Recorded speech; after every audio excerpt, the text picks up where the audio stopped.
From Nine on Your Side Sports, Cincinnati's longest-running sports talk show on television. This is Sports of All Sorts with Reggie Wilson. What up? Welcome to Sports of All Sorts. The sports community mourns a basketball legend tonight. We got Moeller and Terry Nelson talking about the legacy of the Black Mamba, Kobe Bryant. But first, we start with the Musketeers on the road taking on Creighton, who beat them by 12 2 weeks ago. Coach Steele says he constantly tells his team nothing comes easy in the Big East.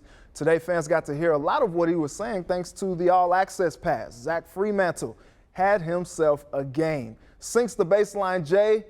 X down by 8, though, a little later. Don't leave him free from 3 because he goes splash. It's an 11-point deficit now. How about one more? Fremantle again. Big drip from downtown. Coach Steele, he's loving that. Team high 18 points for the freshman. Najee Marshall trying to do all he can. The strong drive to the rack.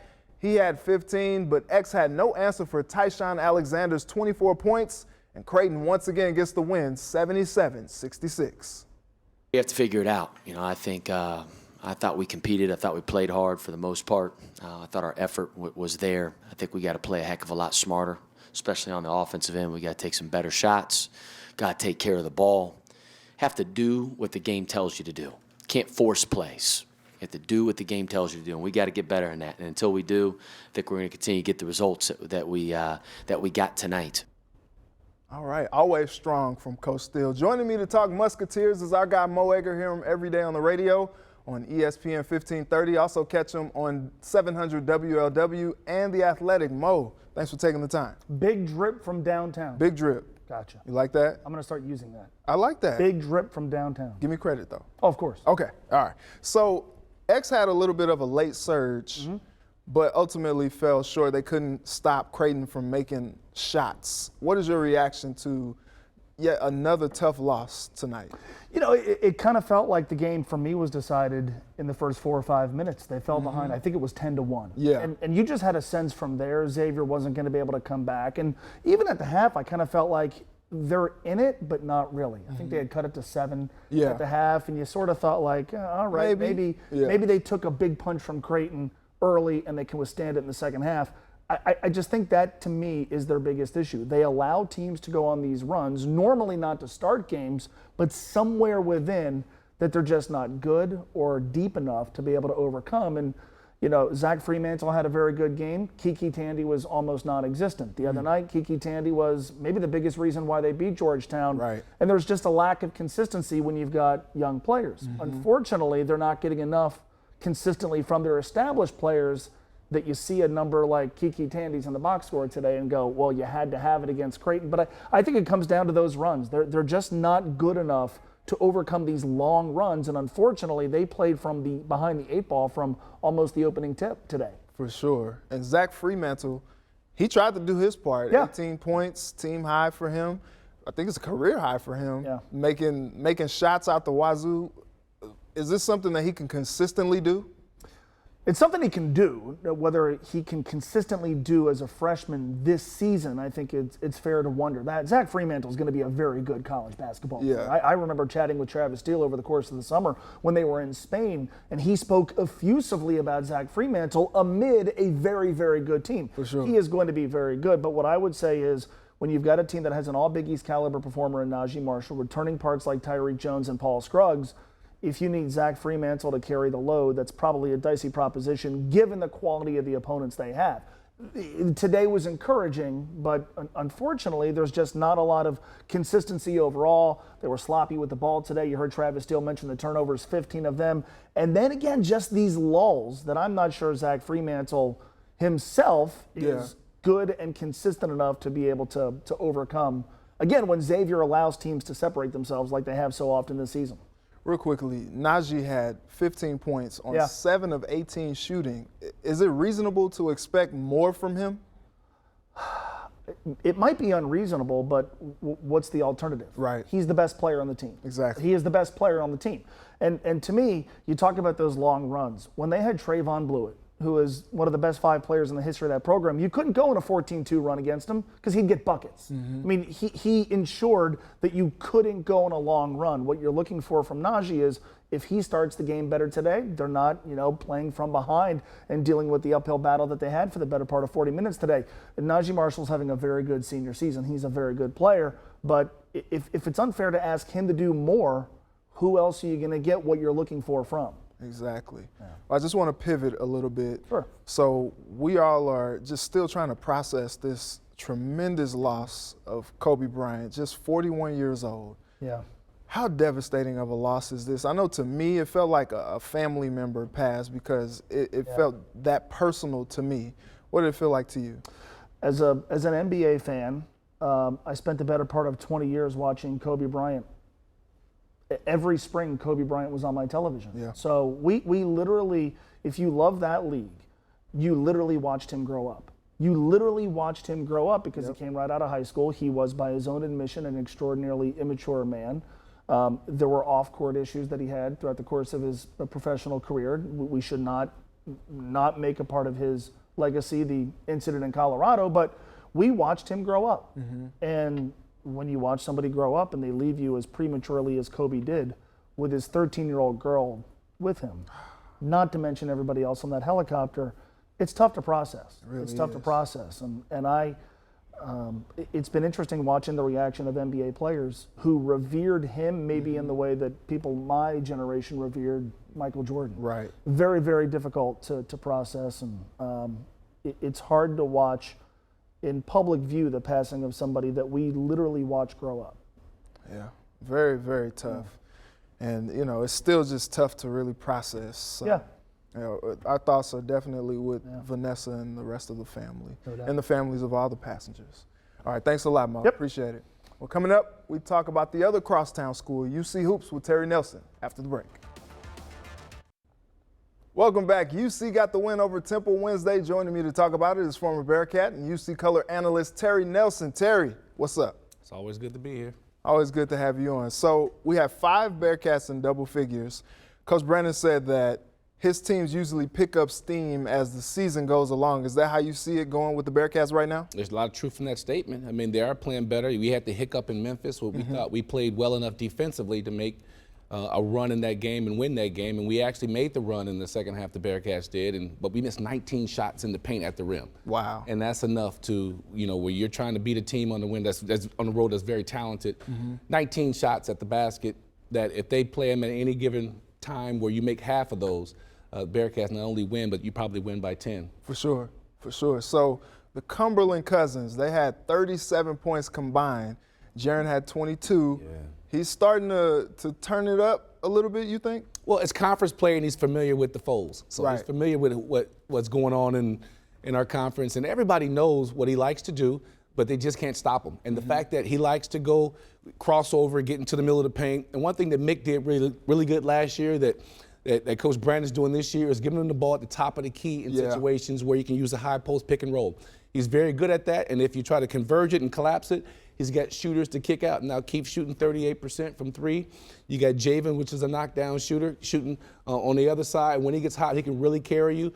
So you have to pick your poison because you can also dump down to big Chris Volt, who's 68% from the floor. And then you got a guy that can erase a lot of your mistakes in Trey Scott, who gets you offensive rebounds, kick it back out, who's been playing very well offensively himself. For sure. You mentioned 2 guys that I want to get to. Chris Volt, back in double figures again after a game off. He had 18 points, 5 of 5 from the field, 8 of 9 from the line. What are you liking from his game right now? Well, you don't see that many big. Taco Fall has gone out of the league this year. For sure, So you don't see that many bigs, traditional bigs in college basketball, more or less in our conference. It's more of a guard and forward league. So you put him down there, and every school has about 3 or 4 guys, 6'8" to 6'9", that they play at center position, some of them 6'10". But you got a true 7-footer who is 260. He knows his role. He's going to be down low. He's always going to get deep post position, which eliminates your shot blocker. So when you eliminate your shot blocker, you got guys like Keith and all the other guys slashing to the basket. And if you don't do that, you play him traditionally one-on-one head up, he will kill you from the paint. So that's why you throw it down to him. He gets deep post position. Trey flashes in the high post, dump down to him. He catches it. And then when he catches around the rim, He doesn't like the finger roll. If he can dunk it, he's going to try to finish, which I love about him. Yeah, I was going to say I love that about his game. Yeah, he don't sit over there and try to, finesse it and play soft with it. If he catches it, he looks at you, he's going up to try to dunk it. I love that. I love that. Yeah. He's added some toughness and just some grit to this team. Coming over from the Horizon League, who would have thunk it? He's got some swag, man. He's got swag. I like about Chris, man, is that he doesn't get too high, too low. He plays within himself. He can afford to get in foul trouble to a certain extent because you have other guys in other lineups you can use. But when he's on the floor, his plus minus is off the chart. We're so much a better team when he's on the floor and he's contributing. All right, I want to get to Trey Scott because you mentioned him as well. So he had 16 points. He's another veteran on the floor, 11 boards, another double-double. What's his impact for the Bearcats? His intelligence, his passing, how he's the coach on the floor. He's constantly talking and communicating. Every once in a while, every blue moon, only his fifth three-pointer on the year. He'll shoot a three, but that's just to keep guys honest. He's trying to expand this game. But one thing, he's just constant energy. He knows how to move without the basketball. He knows that 75% of all missed shots go to the opposite side. So he is top 5 in our conference in offensive rebounds, averaging 2.5 offensive rebounds, and Chris Vogt averaging nearly 3 per game. So he can keep shots alive. He can defend multiple positions. He's fast enough to guard a 1 and strong enough to guard a 5. So he's just going to out-energize people. And the fact that he is high energy. I mean, he dunks, he blocks shots, he rebounds, he runs the floor. He never takes a play off in practice. And that kind of confidence gives the coach the confidence in game time situations to say, you know what, I don't care if he's missed his last up until last game, he missed his last 11 free throws, but doesn't care because he knows that what he brings, the intangibles to the game, you just can't replace. Yeah, he's like the Draymond Green out there on Absolutely. the floor. So with UC playing the way that they're playing right now, how do you see things faring for them against SMU? Well, SMU had a soft schedule coming in here, so you start out. People say, man, SMU, they're 14-5 and they're playing really well. SMU, the teams that they're really good that they played, they lost to. Yeah. So their number one and only quality win that they had was Memphis, and that was a big win. So here's the benefit of playing a soft schedule when you get new guys and you really haven't had success in the previous year, is that you build confidence. So it doesn't matter. When you get a win, guys think, I could do it against anybody. And you keep stacking wins against inferior opponents, it builds your confidence. So when you finally do play against a team that's worthy in Memphis, then you get a win, and then it makes you really feel good about yourself, and it validates all the times that people say, well, you didn't play anybody. Right. Well, now they're going to have to really get tested since they're going to come in here, and Cincinnati always plays lights out at home. We've had success against SMU. When the conference first started, 7 years ago, SMU ruled it. Yeah. They ruled the conference for the first couple of years, and now things have changed. The Bearcats are now the lead dog in the pack, along with Houston. So we'll see how it shakes out. All right, I want to pivot before you get out of here. We all are mourning the loss of Kobe Bryant. I know I was talking to you earlier. I was saying that was my favorite athlete. You were saying he's your favorite as well. What is this loss for all of us? It's going to shock and ripple effect throughout the sports world, not just the basketball community, because you saw a guy that never cheated the game. Right. He's a dinosaur in today's game. He didn't take games off, and we talked about managing. What do they call it? Managing your load management. Right. Well, his load management was taking minutes off in a game and not games off. He may play 14 minutes or 15 minutes in a game instead of missing the entire game. He'll sign autographs.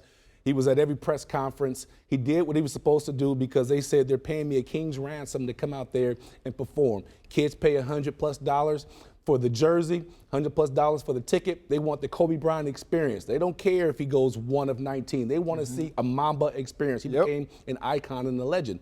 So to lose him, he had just built the Mamba Sports Academy, which is for all professional athletes and just about any athlete, but all professional athletes go there and learn their game to get intelligence and all kind of stats and stuff to really help their game. He's writing books. He was doing children's stories. Right. There's so much that he was bringing to the table.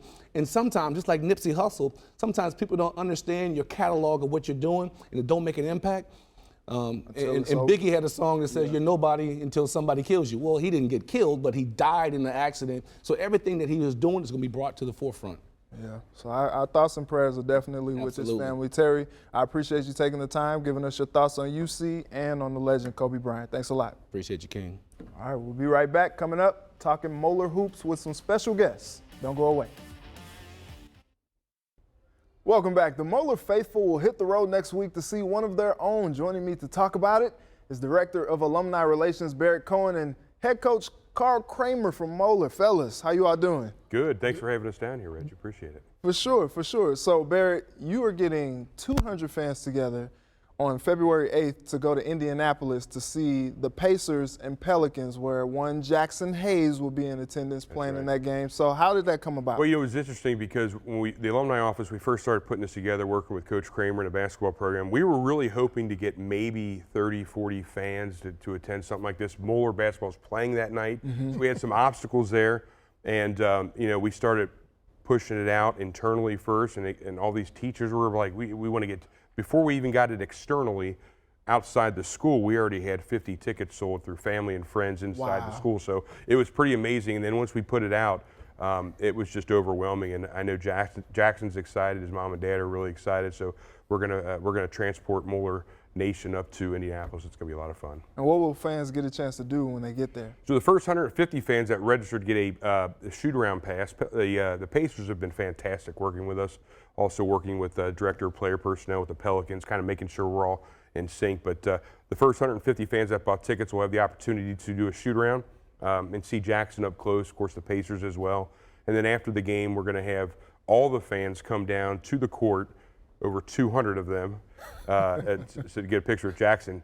Jaxson originally thought we were going to have 30 to 40 fans, right? So he said, I said, we're going to need about 30 or 40 autograph perhaps. And so the other day I called him up. He said, do you have an update on how many guys are coming? I said, 200. So I tried to slide it under there. And so he's going to be pretty busy. We're sending some autographs down to New Orleans this week. But he's been fantastic with the whole process, there's no doubt. That's awesome. Coach, how is it seeing Jaxson progress? I mean, you talked a little bit before about how he had the growth spurt, and now he's playing in the NBA. Can you imagine that? I really can't, to be honest with you. There are moments I just get to go home and I turn on the TV and there's this kid that I've known for so many years, and it's been special. In a way, I think, Reggie, we knew even when he was young and not playing a lot and just developing, you could tell there was a special athleticism, and when it all came together, he would be great. But did you ever dream he'd be the 8th pick in the draft and getting doubles at 19 years old in the NBA? Never really dreamed it, and we're so proud of him and happy for him and his family. What do you feel like his ceiling is in the NBA? I think it's as high as can be. He, at every level, like when you think he's going to plateau out a little bit, he conquers it. I really thought his freshman year at Texas would be a year he'd have to take some knocks, and boom, all of a sudden he's starting, and he's the guy, and he's the 8th pick in the draft. And then even talking to people with the Pelicans, their plan was to kind of break him in slow as a 19-year-old kid who's not fully physically developed. Right. The moment he gets in, his first summer league game. Yeah, he's that guy. He goes to whatever level, and I don't think it's going to stop. I'm a little biased, but I think the best is, in fact, just try to imagine him at 25 years old when he gets a man's body. Dangerous. Dangerous. Very dangerous. So I did want to quickly transition to the current team. You guys are 15-1 so far this season. How are things going this year? How are you all able to just continue to dominate like you all do? Well, we've had a great run of players. I like to say it was coaching or something like that, but 2 years ago it was Jaxson Hayes and Jeremiah Davenport. Yeah. Last year Miles McBride and Alec Freem, and this year we've got some really great players, and we got a lot of them, and they're, I think they're trying to live up to the tradition, and we're taking people's best shots every night, and I think that's making us better. So blessed with good players and a bunch of coaches on our staff who really are dedicated to what they do. Awesome. Barrett, really quickly, I just wanted to get to the sports tag that you all have. Yeah, absolutely. The mayor is going to be there. He will be. We got a lot of. I'll tell you what. It's palpable around Moeller High School. There's no doubt about it. The family spirit, everything going on from our kids to our alumni. Our alumni are off the charts engaged right now, and this is just another opportunity, not just for our alumni, but for Cincinnati fans to come back and see the mayor again. I talked to him yesterday. He said he's ready to crush some Skyline cheese conies. So there we go. He's more excited about that than he is coming to Moeller, I think. But it's going to be a lot of fun. We're going to have Sean Casey on February 19th. And already our tickets have doubled what we had last year, and in large part because of such a great speaker. And you've met him before. And there's nobody more engaging than Sean Casey. I mean, he has people on the ground laughing, and I think the ticket sales show, and hopefully soon, next week or two, probably be sold out. So get your tickets soon for that. Sounds good. We're looking forward to that. We're looking forward to seeing how Jaxson progresses. And we also want to say good luck to you the rest of the season, Coach. Thanks, Reggie. Thanks, Reggie. All right, Coach Barrett, thanks a lot for taking the time. Thanks for having us. For sure, for sure. We'll be right back to wrap up the show. Welcome back. After our program is In Depth with Graham Benzinger. Check out what he has on tap tonight. This week, we travel to Africa to spend the day with the Lion Whisperer. Kevin Richardson shows us his special bond with the lions. Put your head there. You'll literally fall asleep like that. It's amazing. And explains how canned hunting is hurting the animals. One lion was kept in a crate without water or food for, I think it was almost a week. All that's coming up next and In Depth right here on 9 on Your Side. Thanks, Graham. Well, it's been real, it's been fun, it's been real fun, but we got to go. I'd like to thank Moeller, Terry Nelson, Barrett Cohen, and Coach Carl Kremer for joining me tonight. And to my village who helped put this all together, hope you enjoyed the show. Let's do it again next Sunday. Until then, thanks for watching. Have a good night and a very blessed week. Once again, rest in peace to Kobe Bryant.